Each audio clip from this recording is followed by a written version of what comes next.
kreću kada oni patroliraju. Beli šek i crna stakla, budi spreman da te cinuju. Nije važno da si klinac ili koman ili diler, dok ti ne skenjaju veče oni neće stati sine. Šta to čujem peco bre? Brate, to je Chevrolet. Brzo baci sve što imaš, veću barul etiket. Jedan ker, drugi ker, čuje se lupanje vrata, tri šifonjera stigla da te istresuju iz gaća. Brzo trčim do tribina s pekarom, prazni su džepovi.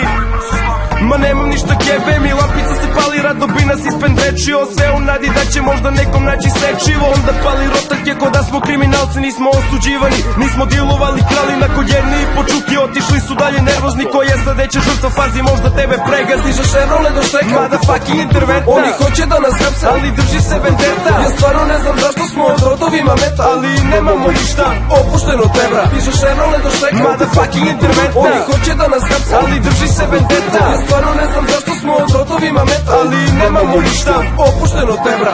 Kisimam se čim vidim malo duži auto. Svi znate o kom pričam, beli sat, tamo i staklom. Svi znate ko je sa plavim slovima na vratima.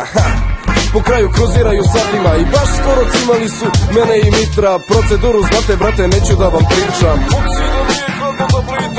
Izvinite, nisam čuo i naučio sam sve njihove fore i fazone. Samo ti priznaj i tako bit će bolje.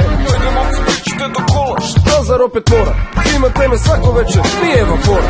Mislim da ti nisam postavio pitanje. Ma puši kurac, nemam ništa, ali kad hoćeš pipaj me.